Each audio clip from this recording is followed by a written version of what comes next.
부형들아, 내가 지금 여러분 앞에서 변명하는 말을 들으라. 그들이 그가 히브리 말로 말함을 듣고 더욱 조용한지라. 이어 이르되, 나는 유대인으로 기르기야 다수에서 낳았고 이 성에서 자라 가말리엘의 문화에서 우리 수상들의 율법에 엄한 교훈을 받았고 오늘 너희 모든 사람처럼 하나님께 대하여 열심히 있는 자라. 내가 이 돌을 박해하여 사람을 죽이기까지 하고 남녀를 결박하여 옥에 넘겼노니 이에 대제사장과 모든 장로들이 내 증인이라. 또 내가 그들에게서 다메섹 형제들에게 가는 공문을 받아 가지고 거기 있는 자들도 결박하여 예루살렘으로 끌어다가 형벌받게 하려고 가던 중 다메섹에 가까이 갔을 때 오정쯤 되어 호련히 하늘로부터 큰 빛이 나를 둘러 비치매 내가 땅에 엎드려져 들으니 있어 이르되, 사울아 사울아, 내가 왜 나를 박해하느냐 하시거늘 내가 대답하되, 주님 누구시오니까 하니 이르시되, 나는 내가 박해하는 나사렛 예수라 하시더라. 나와 함께 있는 사람들이 빛은 보면서도 나에게 말씀하시는 이의 소리를 듣지 못하더라. 내가 이르되, 주님 무엇을 하리이까? 주께서 이르시되, 일어나 다메섹으로 들어가라. 내가 해야 할 모든 것을 거기서 누가 이리라 하시거늘 나는 그 빛의 광채로 말미암아 볼 수 없게 되었으므로 함께 있는 사람들의 손에 끌려 다메섹에 들어갔노라. 율법에 따라 경건한 사람으로 거기 사는 모든 유대인들에게 칭찬을 듣는 아냐냐는 이가 내가 곁에 서서 말하되, 형제 사울아 다시 보라 하거늘 즉시 그를 쳐다보았노라. 그가 또 이르되, 우리 조상들의 하나님이 너를 택하여 너로 하여금 자기 뜻을 알게 하시며 그 의인을 보게 하시고 그 입에서 나오는 음성을 듣게 하셨으니 내가 그를 위하여 모든 사람 앞에서 내가 보고 들은 것의 증인이 되리라. 아멘. 서로 인사합시다. 참 잘 오셨습니다. 은혜 받고 가세요.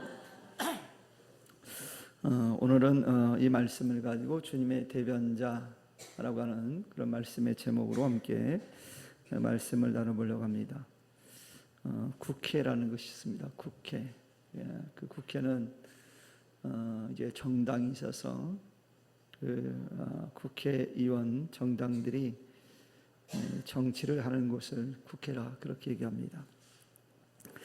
그 국회는 각 당에는 또 있는 게 있는데 대표도 있겠지만 중요한 역할을 하는 대변인이라고 하는 사람들이 있습니다. 그 대변인은 말을 좀 잘하고 좀 발음도 정확하고 사람들이 들었을 때 신뢰가 갈 만한 사람들을 대변인으로 뽑아서 이제 그 당을 대표하게 하는 모습을 보게 됩니다. 이 대변인이 하는 역할은 뭐냐면 그 당의 모든 일, 즉 정책이라든가 그 당의 정신이라든가 그리고 당이 결정한 것을 발표하고 전하는 일을 하는 사람들이 대변인입니다. 이 대변인은 자기 사견을 말하는 사람이 아니라 자기가 속한 공동체를 대표해서 이 결정된 내용들을 전하는 역할을 하는 이가 바로 대변인입니다. 만약 이 대변인이 자기 사견을 집어넣는 것은 문제를 일으킬 수 있거든요. 그러니까 철저히 자기 사견은 배제되고 이제 자기 당에서 요구한 대로 발표를 하는 사람들에게 전달하는 역할을 하는 사람들이 대변인입니다. 이와 같은 역할을 하는 사람은 어느 공동체이든지 다 존재를 합니다. 근데 중요한 것은 이 대변인이 하는 말은 굉장히 중요하다는 사실입니다. 그냥 넘어갈 내용이 아니라 가장 중요한 얘기라는 얘기예요. 왜냐하면 대변인의 말을 통해서 그 공동체의 정체성을 알고 있기 때문에 매우 중요하다는 얘기입니다.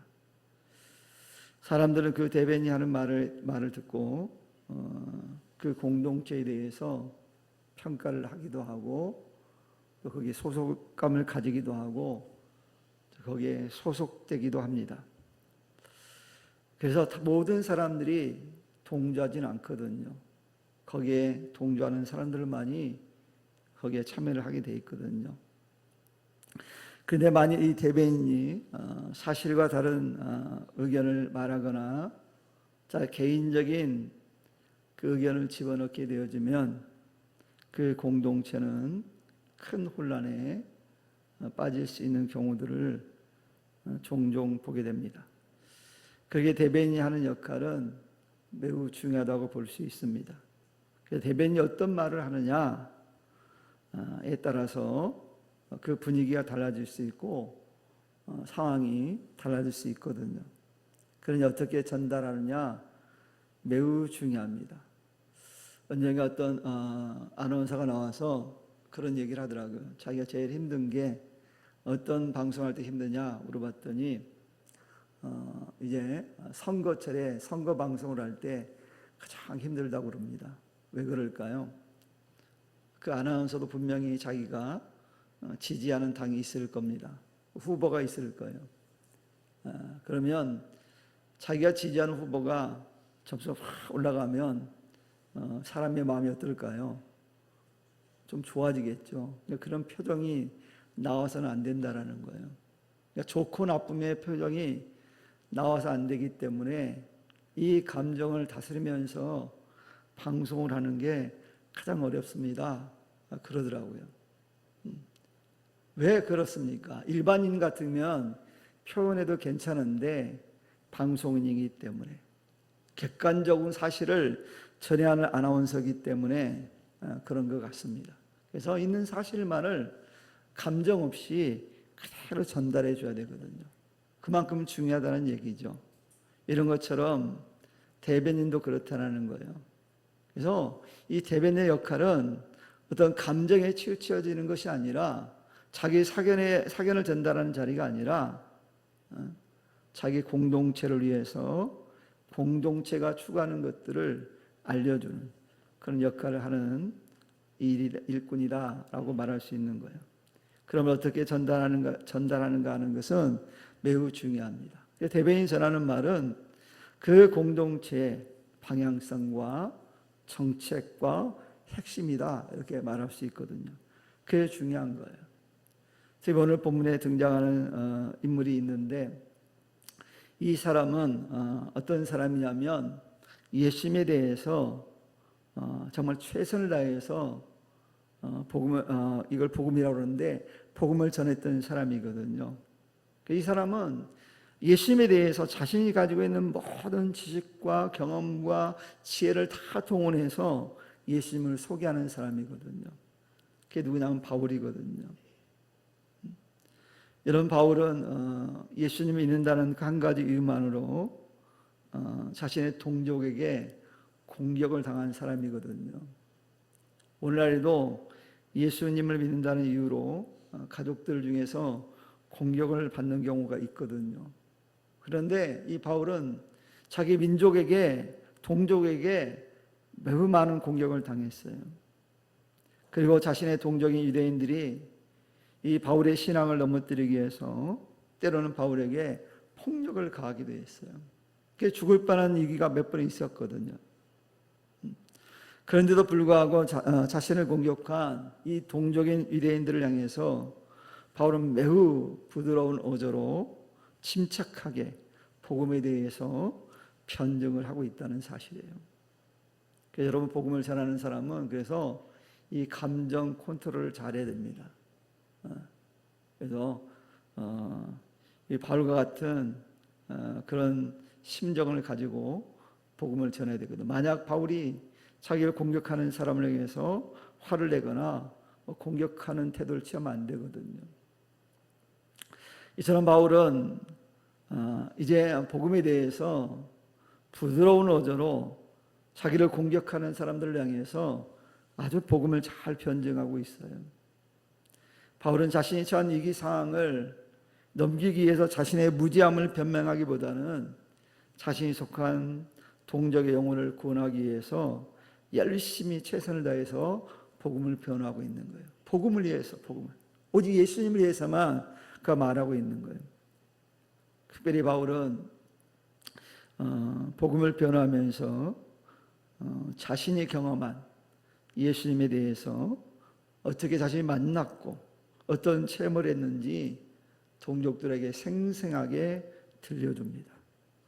그래서 우리가 복음을 전할 때 중요한 게 있는데 그게 뭐냐면 자신이 경험한, 체험한 하나님을 전하는 것이 매우 중요합니다.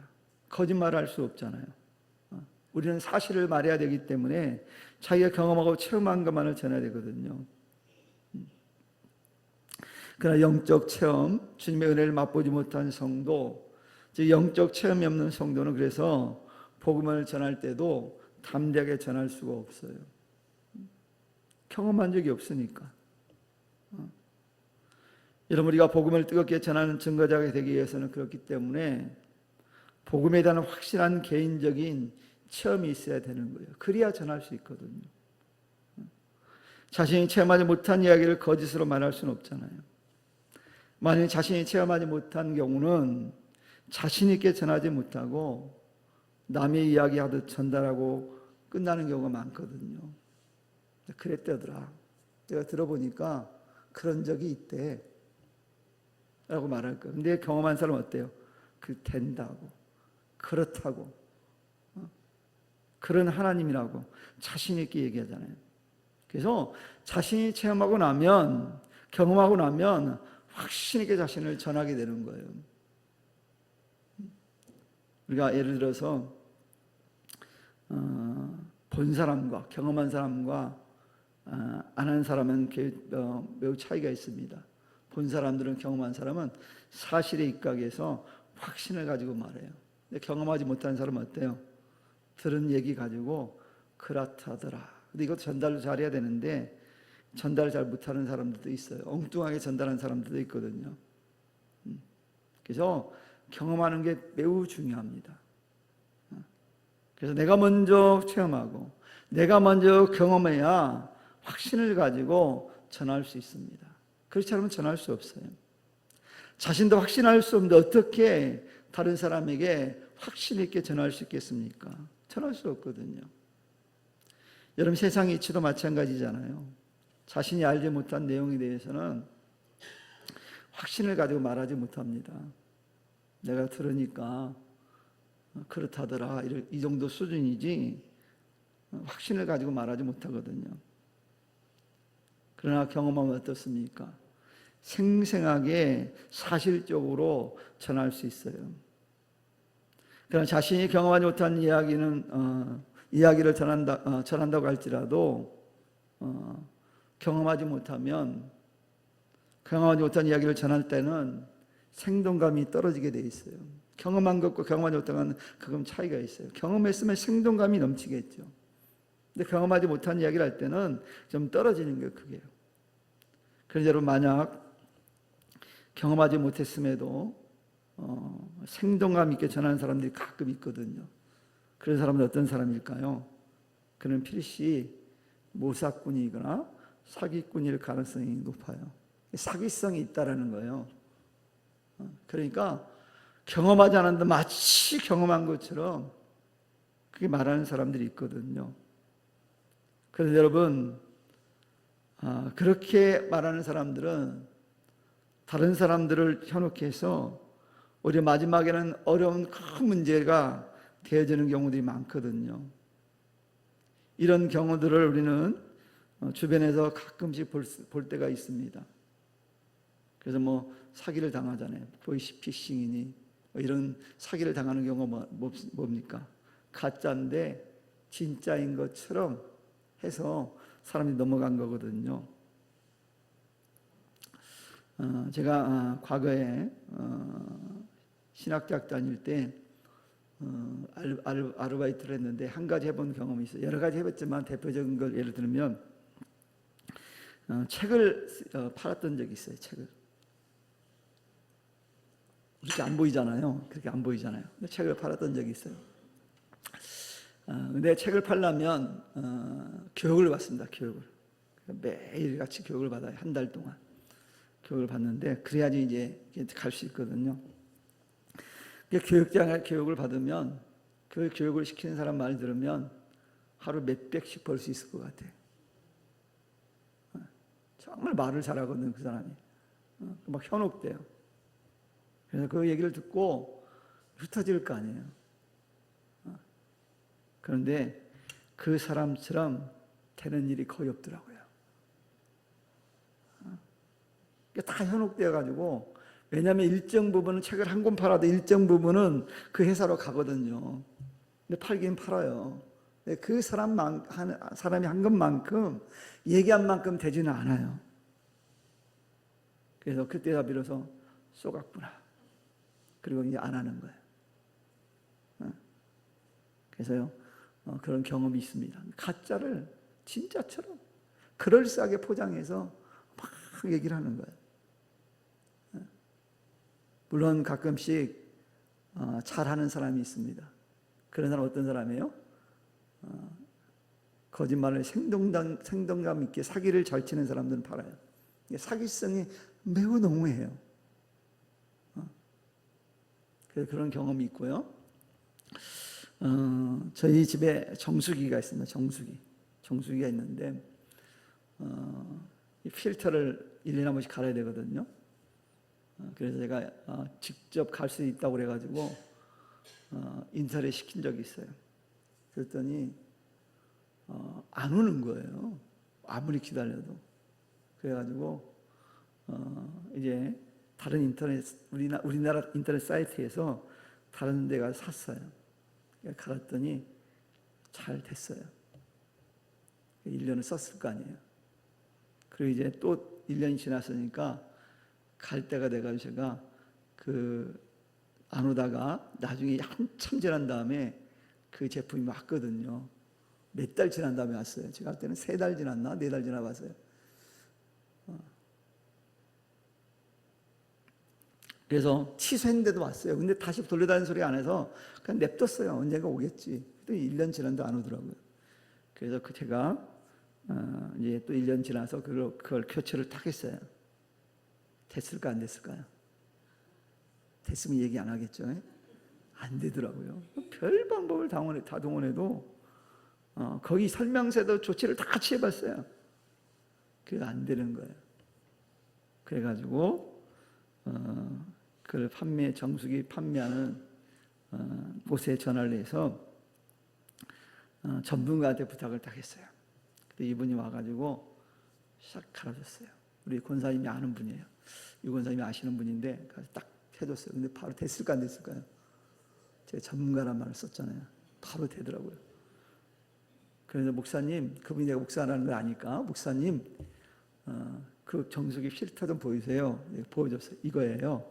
이거 가짜인데요? 그러면 그분 하신 얘기가 오랫동안 해봤지만 자기도 가짜를 처음 본대.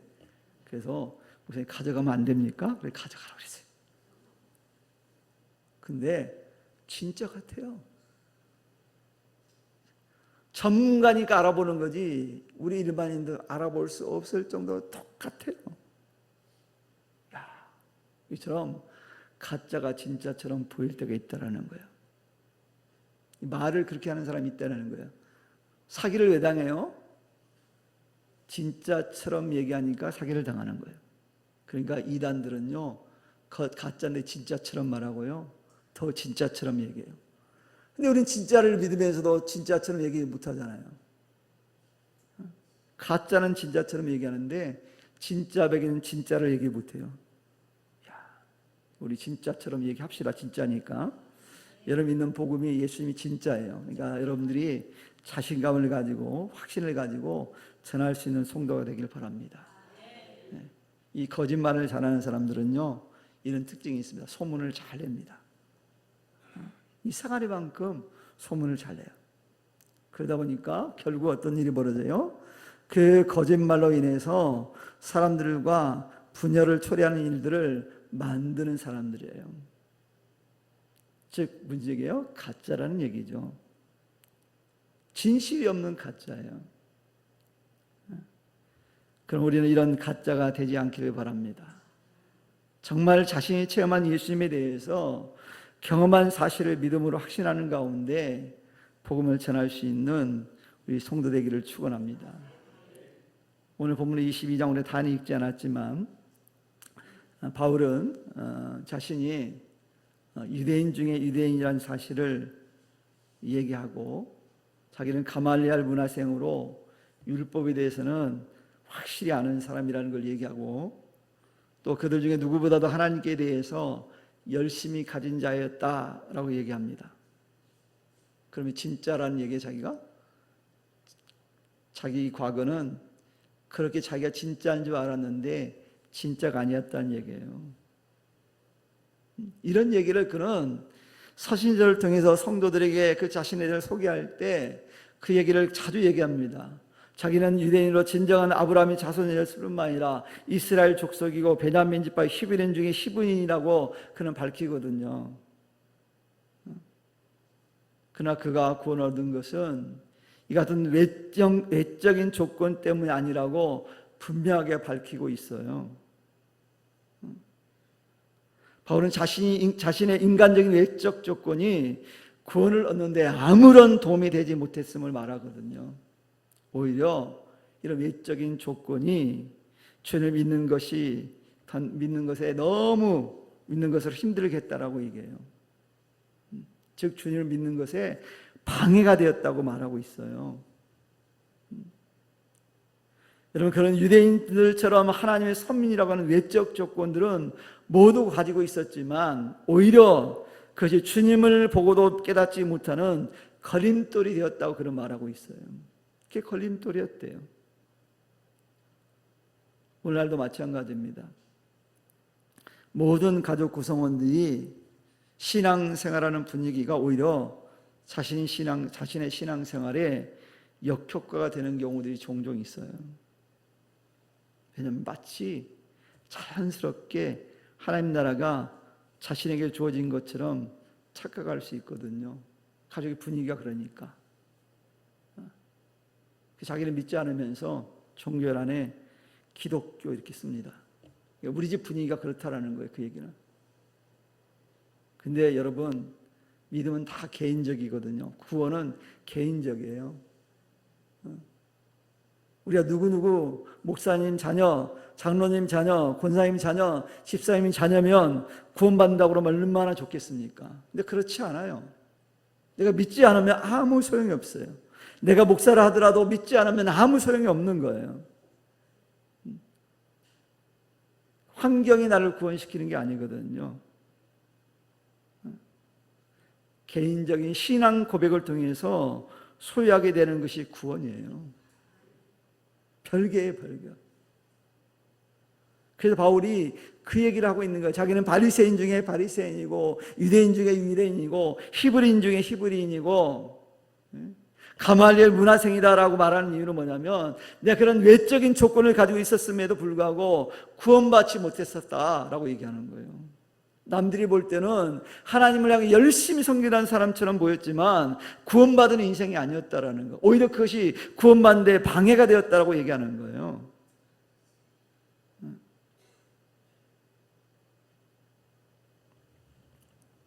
이런 사실을 바울은 너무 잘 알고 있었기 때문에 지금 자신이 믿는 복음을 증거하는 자신을 향해서 극렬하게 비난하고 공격하는 그 동족들에 대해서 불쌍히 여기는 마음을 가지고 자기가 경험하고 깨닫고 발견한 예수님을 그들에게 전해주고 있는 거예요. 너희들 선민의식 버리라는 얘기예요. 믿지 않으면 아무 소용이 없다는 거예요. 주님 만나지만 아무 소용이 없다는 거예요. 그러면 자기를 소개하잖아요. 바울이 과거에 어떤 사람이었다고요? 그는 자기를 지금 공격하고 있는 유대인들처럼 자기도 그런 사람이었다는 거예요. 예수 믿는 사람들, 그리스도인들을 핍박했던 핍박자라고 얘기해요. 바울은 자신이 유대 땅에 있는 그리스도인들을 죽였을 뿐만 아니라 다메섹까지 내려가서 그리스도를 믿는 사람들을 핍박했음을 강조해요.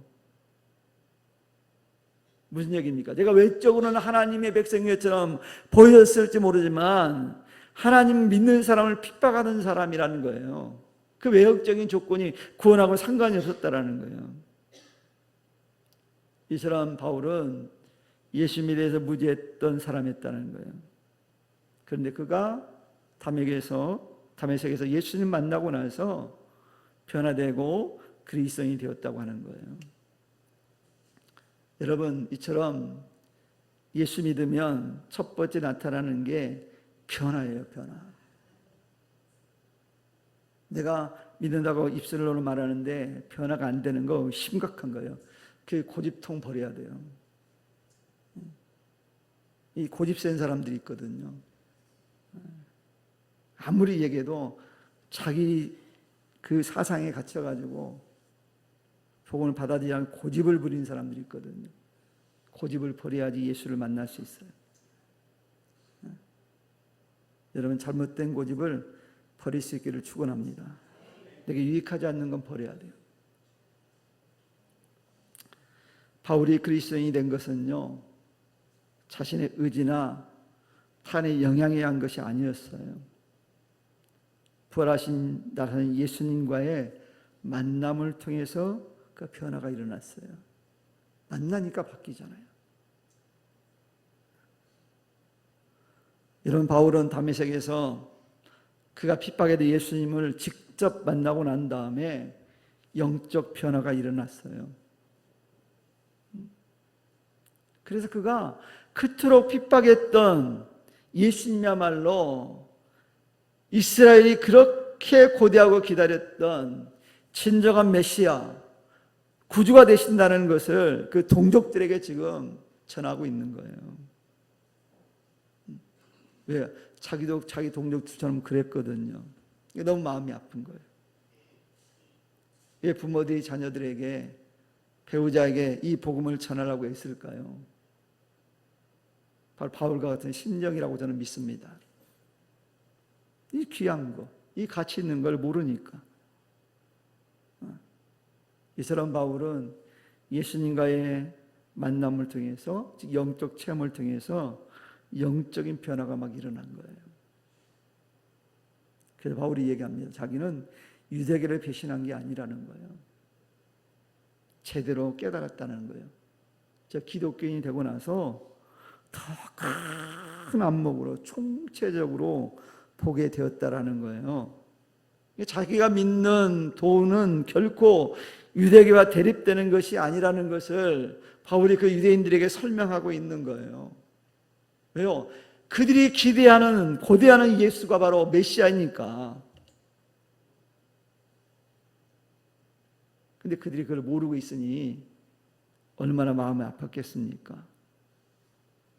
그래서 바울이 그 동족들을 향해서 그 얘기를 하고 있는 거예요. 그리고 바울은 자신이 다메섹에서 예수님을 만난 것은 복음은 유대인뿐만 아니라 이방인들에게 필요하다는 사실을 이제 깨닫게 한 것이고, 이방인들에게 복음이 필요한 사실을 암시되어 있다는 것을 그가 말하고 있는 거예요. 그래서 그 얘기를 합니다. 바울은 자신은 이방인의 사도로 부름을 받았다는 거예요. 그래서 중요한 역할을 한 이가 바로 한 사람을 소개하고 있는데, 그게 누구냐면 그도 정통 유대인인 선지자인 아나니아였다라고 말하고 있어요. 굳이 왜 아나니아를 얘기했을까요? 너희가 똑같은 유대인으로서 아나니아라는 사람도 예수를 믿고 헌신한 사람이다 라고 얘기하는 거예요. 크게 다르지 않다라는 얘기를 하는 거예요. 그래서 그러면서 아나니아에 소개하기를, 이 아나니아라는 사람은 율법에 따르면 경건한 사람이고, 즉 유대의 정통 신앙인으로서 기독교인이었다라고 얘기하는 거예요. 여러분, 이 아나니아가 어느 날 환상 중에 이걸 경험하게 됩니다. 주님께서 그 아나니에게 바울에게 가라고 얘기합니다. 근데 여러분, 아나니 입장에서 이 사울을 찾아간다는 거 쉽지 않아요. 왜요? 그는 그리스도인들을 핍박하는 핍박자였거든요. 근데 그가 회개한 사실을 아직 모르잖아요. 근데 주님이 그에 가라고 그러시는 거예요. 그래서 이 사울에 대해 너무 잘 알고 있던 아나니아가 사울에게 가는 걸 처음엔 거부했어요. 못 갑니다. 죽을 수도 있잖아요, 잡혀서. 여러분, 죽는 자리에 여러분 가기 쉽겠습니까? 자신만만해 하던 사람도요, 죽음의 자리에 가면 막 두려워합니다. 가끔 이 드라마나 영화에 보면 오히려 좋은 일하고 정당하지 않은 방법으로 뭐 총을 쐈다든가 이러면 징계위원회 회부돼서 징계를 받는 그런 경찰관 이야기를 다룰 때가 있어요. 아무 일이 아닌데 왜 그다 어쩔 수 없이 방아쇠를 당겨서 다른 사람을 보호하기 위해서 했음에도 불구하고 허가받지 않았다고 해서 징계를 해부하는 사람들이 있어. 조사 나와가지고 그런 막 주장을 합니다. 제가 그러면 그 모습을 보면서 이런 생각할 때가 있어요. 저 사람이 징계를 해야 된다고 주장하는 사람을 총알바지 앞에 딱 놔두면 저 사람은 어떤 태도를 보일까 궁금해질 때가 있어요. 그럴 때도 정당성을 주장할까? 자기도 허가받고 총을 쏠까? 이런 생각이 들더라고요. 자기 가족이 그런 상황이면 허가받고 총을 쏠까? 안 그럴 거 아니에요. 때로는 우리가 법도 중요하지만 때로는 유연함이 필요할 때가 있거든요. 그게 큰 문제가 되지 않는다고 한다면 유연할 필요가 있는데 그렇지 않게 생각하는 사람들이 있거든요. 어떻게 보면 유대인들이 그랬어요. 좀 한 단계 뒤에서 보면 바울이 그처럼 그렇게 강력하게 얘기하는가를 한번 생각해봤다면 그들이 깨달았을 거예요. 근데 그들은 오직 자기들이 알고 있는 율법, 신념에 사로잡혀서 그런 생각을 품은 거예요. 근데 아나니아는 주님 말씀을 듣고 그 생각을 접은 거죠. 주님이 말씀하셨다면, 주님이 가라고 하신다고 한다면, 주님이 그를 택했다고 하니 내가 가야지. 그리고 아나니아는 간 거예요.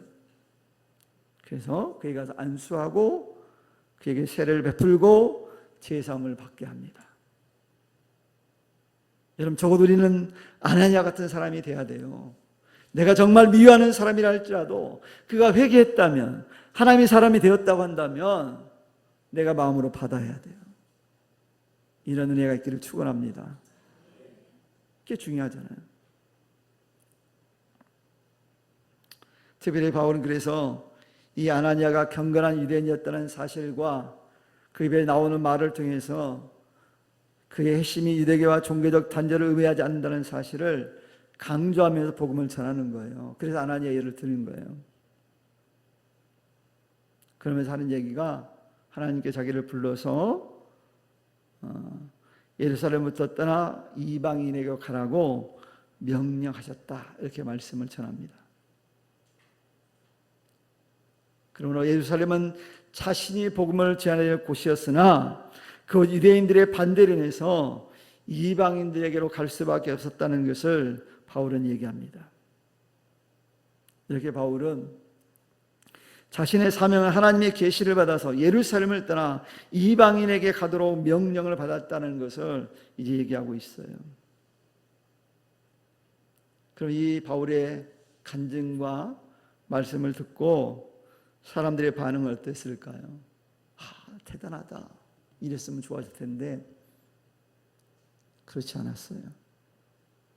이 말을 듣는 무리들이 일제히 소리치면서 바울을 향해서 돌을 던졌어요. 바울을 죽이려는 거예요. 바울이처럼 유대인이나 이방인이나 하나님 앞에서 다 구원받아야 할 자라는 사실을 말하고 있는데 그들은 깨닫지 못하고 그렇게 말하는 바울을 향해서 돌팔매질을 하고 있는 거예요. 세상은 그렇거든요. 제가 예전에 대학생들 데리고 대학사에 갈 때 한 30명 정도를 데리고 섬에 전도여행을 간 적이 있습니다. 일주일 동안 훈련받고 전도여행을 간 적이 있는데 아이들 풀어서 전도를 하거든요. 가가오 방문해서. 그 아이들이 돌아와서 이제 그 복음의 증거에 대한 결과를 피드백을 하거든요. 나누는 가운데 어떤 아이가 그런 거예요. 그 집에 갔더니 자기는 융숭하게 대접을 받고 그분이 영접했다는 거예요. 막 박수치죠. 이게 좋은 일만 있었으면 어떻게 좋겠어요? 얼마나 좋겠어요. 어떤 아이가 저는요 죽을 뻔했어요. 목사님 그러더라고요. 왜? 그랬더니 그 할아버지가 자기가 예수를 전했더니 낫을 들고 나오는 거예요. 안 피했으면 어떻게 됐을까요? 죽을 수도 있었겠죠. 그 친구는 목숨 걸고 복음 전하고 온 거예요. 그래도 막 아이들이 막 감격하는 거예요. 왜? 그래도 살아왔으니까. 그럼 그쯤 되면 포기해야 되잖아요. 또 했어요, 또. 3일을 그렇게 한 기억이 납니다. 근데 막 그런 많은 역사가 있었어요. 근데 다 설명하면 오늘 하루 종일 해야 되니까, 배고프기도 하니까 안 되니까 이쯤 하고 끝내고 다음 기회가 있으면 해드릴게요. 그런 적이 있어요. 제가 뭘 말하고 싶냐면 우리가 복음을 전하는데 때로는 우리 목숨이 위협을 받을 수도 있다는 거예요. 그러니까 복음 전하는 게 결코 쉬운 일이 아니에요.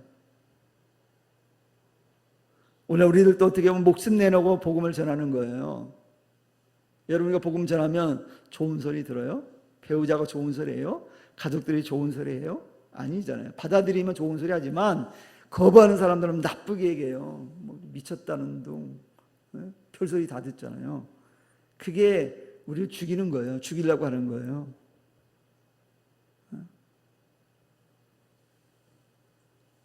바울이 바로 그런 위험 앞에서도 복음을 전한 거예요. 그런데 바울은 유대인들을 향해서 계속 말씀합니다. 너희들 선민의식을 버려야 된다. 선민의식을 버려야 된다. 왜 바울이 이런 말을 했을까요, 여러분? 유대인들은 이런 생각을 했거든요.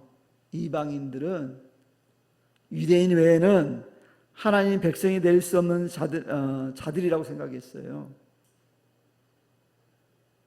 자신들만이 선민이기 때문에 자신들만이 구원을 받을 수 있다는 생각을 가졌어요. 그래서 뭐 예수님 필요 없다는 거예요. 굳이 예수님을 통해 회개하고 구원받을 필요가 없다고 생각한 거예요. 그런 그들에게 바울이 얘기합니다. 너희들에게도 이방인들에게도 모두 구원이 필요하다. 그래서 유대인들이 돌을 던진 거. 왜? 자기들을 이방인들과 똑같이 취급했다는 것 때문에. 심지어는 바울을 신성모독한 사람이라고까지 했어요. 어쩌면 그들의 입장에 보면, 유대인 입장에 보면 당연한 것처럼 보일지 모르겠어요. 하지만 바울은 그들에게 진정으로 구원이 필요하기 때문에 그들에게 참된 복음에 대해서 죽음을 각오하고 복음을 전한 거예요. 이처럼 그의 삶은 예수님을 대변하는 삶을 살고자 했어요. 그래서 그는 고백하잖아요. 죽어도 주를 위하여, 살아도 주를 위해 산다고. 죽음의 공포가 없었어요. 그에게는. 왜요? 복음을 전해야 된다는 사명감이 충만했기 때문에 그래요. 이처럼 복음에 대한 영혼구원에 대한 열정을 가지고 있는 인물이 바로 바울이었어요. 바울은 이처럼 열정을 아주 전했지만 동족들은 반대 반응을 보였어요. 안타까운 일이죠. 오늘날에도 이런 일은 일어나고 있어요. 그럼 포기해야 될까요? 포기해서는 안 됩니다. 바울이 그랬던 것처럼 우리도 포기해서는 안 돼요. 세상 사람들은 자신의 신념만으로도 목숨을 거는 경우가 많거든요. 근데 우리는 영혼 구원이잖아요. 엄청난 부활을 가진 자잖아요. 근데 이걸 포기한다? 그러면 안 되잖아요. 그러므로 사랑하는 성도 여러분, 여러분이 만나는 예수님을 담대하게 전할 수 있는 그 성도에게를 축원합니다. 그리고 우리는 주님의 대변자로 살아야 돼요. 주님은 말씀하셨습니다. 너희가 성령의 권능을 받으면 예루살렘과 온 유대와 사마리아 땅까지로 내 증인이 되라고 말씀하셨어요. 이 증인된 사명을 감당하길 바랍니다. 교회의 존재 목적이 뭘까요? 교회의 존재 목적은요, 복음 전하는 거예요. 복음을 전하지 않는 교회는 교회의 존재 목적을 상실한 거예요. 더 이상 교회가 아니에요. 감히 그렇게 말씀드릴 수 있어요. 교회 사명은 복음 전하는 거예요. 예수님 전하는 거예요. 예수님을 대변하는 교회가 정말 좋은 교회예요. 아무것도 없어도 예수님을 전하는 교회라면 그 교회는 좋은 교회인 거예요. 프로그램 좋은데 복음이 없다 그 안에, 그럼 좋은 교회 아니에요. 프로그램이 없다? 근데 복음이 있다? 좋은 교회예요. 오늘날은 사람들이 좋은 프로그램, 좋은 거 이런 거 좋아합니다. 어떻게 보면 마귀의 전략일 수도 있어요. 좋은 거 하려면요, 세상을 따라가면 사람들 얼마나 즐겁게 해줄 수, 언제든 얼마든지 즐겁게 해줄 수 있어요. 그러면 사랑하는 성도 여러분, 우리도 바울처럼 땅까지 이르러 증인되라고 하신 주의 말씀을 기억하고 이 교회로서의 사명, 복음 증거의 사명을 감당한 일에 우리 쓰임 받는 그런 복된 성도들 될 수 있기를 주님의 이름으로 간절히 축원합니다. 기도합니다. 하나님 감사합니다. 오늘 또